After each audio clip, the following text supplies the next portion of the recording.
YTN 라디오 이동현 뉴스 정면 승부 2부 시작하겠습니다. 김종인 전 비대위원장이 허수아비 노릇은 하지 않겠다고 했던데요. 국민의힘 선대위 구성은 어떻게 되는 걸까요? 윤석열 후보 캠프에서 공동 선대위원장 맡았던 국민의힘 하태경 의원 전화 연결하겠습니다. 하 의원님 안녕하십니까? 예, 안녕하세요. 윤석열 후보가 당선 후 지지율이 급등했는데 예. 여당에서는 컨벤션 효과 또는 보수 가표집이 있었기 때문에 조정기를 거칠 것이다 이렇게 예측하고 있는 것 같습니다. 의원님 보시기는 어떻습니까?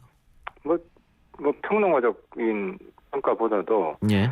그 후보로 확정되고 나서 이후에 이제 그 행보들을 보면 상대적으로 이재명 후보에 비해서 굉장히 안정적입니다. 예.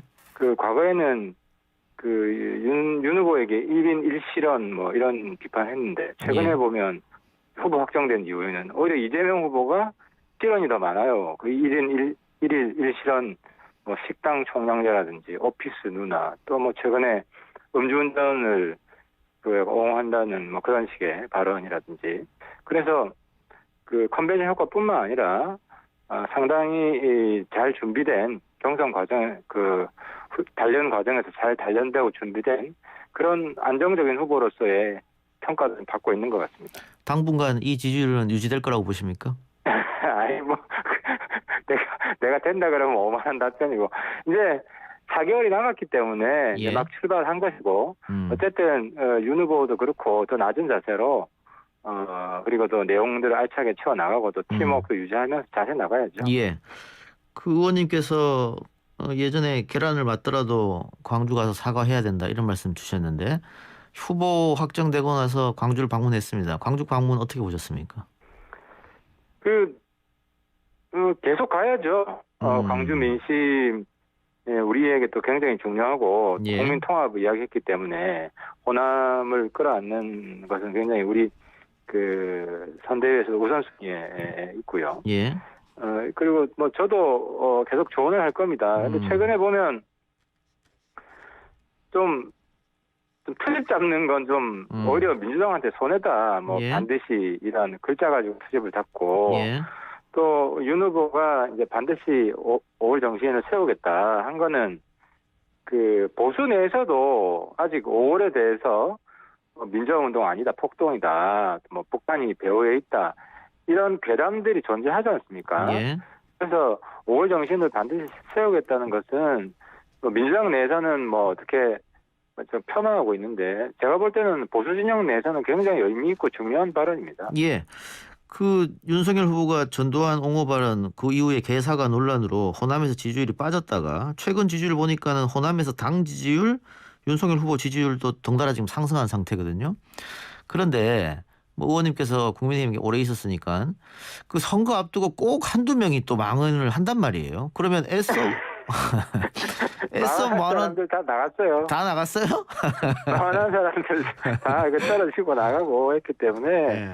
뭐 5.18 때 그리고 또 김종인 비대위원장 할 때 예. 5.18에 대해서 우리 당 전체적으로 다시 한번 마음을 다잡는 이런 기간을 거쳤기 때문에 그리고 망언하면 무조건 영구 퇴출할 겁니다. 예. 그 5.18에 대해서. 예, 알겠습니다. 지켜보도록 하고요. 자, 이게 지금 계속해서 관심을 끌고 논란이 되는 게 김종인 전 비대위원장의 합류 문제인데요. 뭐 예. 정권을 주느냐 안 주느냐 뭐 이런 말도 있고 뭐 허수아비 노릇은 안 하겠다 뭐 이런 얘기도 있었고 선대위가 빨리 꾸려지는 게 나을 것 같은데 언제쯤 꾸려질까요? 그 김종인 위원장도 호불호가 있죠. 예. 그 서울시장, 부산시장 보궐선거할 때도 당내에서 김종인 노선에 대해서 부정적인 예. 그런 비판도 꽤 있었지만 김종인 위원장이 극복을 했잖아요. 그리고 예. 실적으로 그 리더십을 보여줬고 예. 그리고 하나 분명한 것은 윤 후보 선대위의 핵심 기조는 중도 청년 확장이에요. 예. 이거는 바뀔 수가 없는 겁니다. 이 기조대로 하고 누가 가장 이 기조를 잘 구현할 수 있느냐, 실천할 수 있느냐. 제가 볼 때도 그렇고 뭐 윤 후보도 똑같이 보이라고 생각하는데 김종인 전 대표가 가장 적임자입니다. 예. 그래서 지금 뭐 물밑에서 어차피 인사기 때문에 이제 협의를 계속하고 있고 뭐 한 늦어도 어쨌든 이번 달 내로는 확정이 될 것 같습니다. 예. 그런데 김 전 비대위원장 과거 민주당 있을 때도 그렇고 국민의힘 있을 때도 그렇고 말 그대로 정권을 주지 않으면 움직이지 않았었는데 이번에도 정권을 줘야 되는 거 아닙니까? 그렇게 되면? 어쨌든 김종인 식대로 할 수 있도록 해야죠. 예. 저는 그렇게 해야 된다고 봅니다. 해야 된다고 보고, 그렇게 안 하면, 맞습니다. 김종인 안 움직일 거고요. 예. 저도 뭐 후보한테도, 예. 김종인 위원장이 할 수 있도록, 여건을 최대한 예. 마련해 주는 게 필요하다는 말씀을 드린 예. 적도 있고. 근데 한 가지 분명한 것은, 예. 그 전과 달리, 김종인 위원장이 지난 대선에는 출마하려고 한 생각도 있었거든요. 예. 근데 지금은 본인 권력에 대한 욕심은 없다. 음. 역사적 평가만 남아있는 겁니다. 그래서 예. 가장 사심 없는 분이다. 그런 관점에서 김정인 위원장 좀 볼 필요가 있을 것 예. 같습니다. 그런데 만일 정권을 주고 모셔왔을 때 지금까지 후보 곁에서 후보를 도와줬던 사람들 또 중진들 그분들의 위치가 조금 불안해지면 불협화음이 생길 수도 있지 않느냐 이런 걱정도 있어요. 그 후보가 결단해야 됩니다. 그러니까 이제 지금 총괄선대위원장이잖아요. 예. 총괄선대위원장을 김종인 원탑으로 할 것이냐. 이제 이 문제가 사실 가장 중요한 문제인데 예. 아직 최종 결정되지는 않았다고 합니다. 왜 신중하겠죠. 왜냐하면 여러 사람들 같이 일한 사람들이 예. 김종인 총괄선대위원장에서 어떤 일을 할 것이냐, 역할을 할 것이냐 이런 것들이 같이 합의돼야 포괄적인 타협이 되지 않겠습니까? 예. 그래서 시간은 좀 걸릴 텐데 김종인 위원장이 가장 적임자라는 생각에 있어서는 저는 후보도 저와 다르지 않다고 봅니다. 김병준 전 비대위원장 이야기도 나오는데요. 그럼 어떻게 투톱 체제로 가는 겁니까? 김병준 위원장도 뭐 어느 정도 역할을 하겠죠. 근데 뭐 그 이상 제가 할 사항은 없습니다. 이 대표는 김병준 전 비대위원장이 합류하면 김종인 전 위원장은 합류 안 할 거다 이런 얘기를 했던데요. 그러니까 최선의 적임자, 가장 좋은 적임자는 저 개인적으로도 김종인 위원장이라고 생각합니다. 제가 왜 이 질문 드리냐면 김병준 전 비대위원장과 윤석열 후보가 그동안 꽤 어떤 이야기를 좀 많이 나눴고 친분도 있기 때문에 이런 말이 흘러나오지 않느냐 이런 얘기를 좀 들어서 질문 드려봤습니다. 윤 후보가 예. 김종인보다 김병준을 더 선호하지 않겠냐. 예. 뭐 그런 비교의 문제는 아닌 것 같고요. 예. 네, 김종인 위원장 제가 아까 말씀드린 대로 제 생각과 윤 후보 생각이 저는 크게 다르지 않다고 보고 예. 김병준 위원장에 대한 존중 뭐 이런 부분은 저도 가지고 있고 윤 후보도 가지고 있다고 보고요. 하지만 전체 선대위에서의 역할에 대해서는 김정인 위원장 위에 원탑이 되는 상황은 저는 일어나지 않을 것 같습니다. 그럼 다음 주쯤에 윤곽이 나올까요? 시간은 뭐 제가 뭐라 말씀 못 드리고요. 예. 앞으로 한 열흘 내로는 확정이 되겠습니다. 예. 그런데 김 전 비대위원장이 합류하게 되면 안철수 후보가 상황 이야기했었는데 민주당에서도 흥선대원군 얘기를 했습니다. 그런 프레임을 뻔히 갖고 갈 것처럼 보이거든요. 어떻게 극복하시겠습니까? 흥선대원군 노선은 민주당이죠. 반외세 세국 정책 이거 아니겠습니까? 그래서 민주당. 그리고 그 흥선대원군이면 문재인 대통령 만들 때도 흥선대원군이었잖아요. 그래서 이거는 자기 찌르기다. 자기 칼로 자기 찌르기다. 또 김정은 위원장이 사실 아주 독특한 분 아닙니까? 예. 진영을 넘어서 예. 역할을 해도 다 이해하는 그런 분이기 때문에 민주당에서 한 역할이 있기 때문에 너무 민주당에서도 김정은 위원장 자꾸 비난을 하게 되면 결국 제 얼굴에 침 뱉기 될 거예요. 민주당에서는 제 얼굴에 침 뱉길 수도 있는데 국민들이 어떻게 판단할까? 그런 상황 이미지라든가 그런 이미지가 더 씌울 수 있잖아요.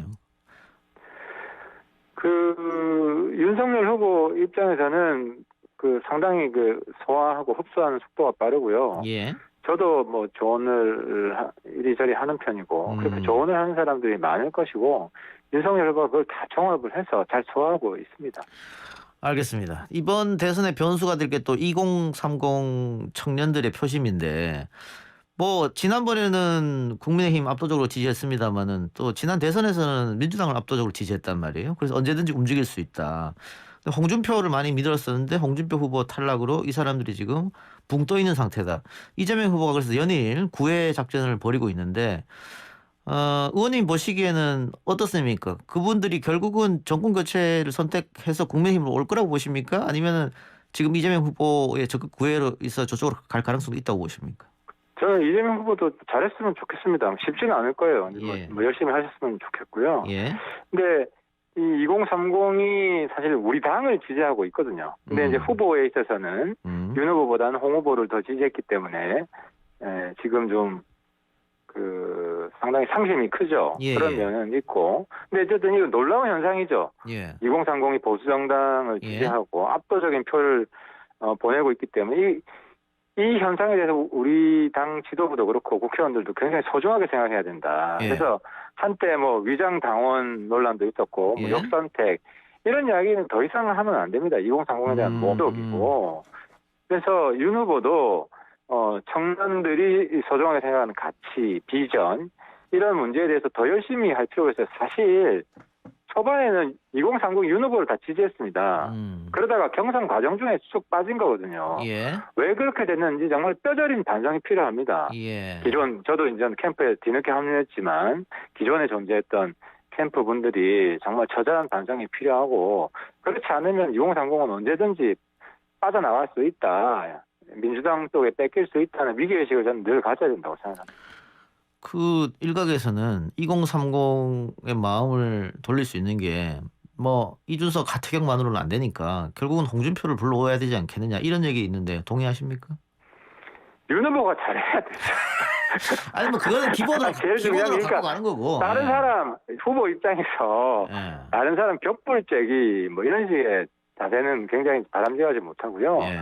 윤 후보가 청년들을 대변하는 후보가 돼야 된다고 스스로 지금 강하게 생각하고 있고 예. 그래서 거의 뭐 저한테까지도 뭐 참고 철회하듯이 예. 영입을 했던 것이고 예. 이번에 그 선대위의 기조도 중도 청년 확장입니다. 예. 그래서 청년을 선대위 그리고 앞으로 그 대선 레이스에서 가장 중요한 비전으로 생각하고 있다. 그래서 예. 윤 후보가 더욱더 청년의 감성, 청년의 가치 이런 부분을 체화하도록 노력을 해야 된다. 예. 말씀을 드립니다. 그 의원님한테 한 삼고초려를 홍준표 후보한테는 못 합니까?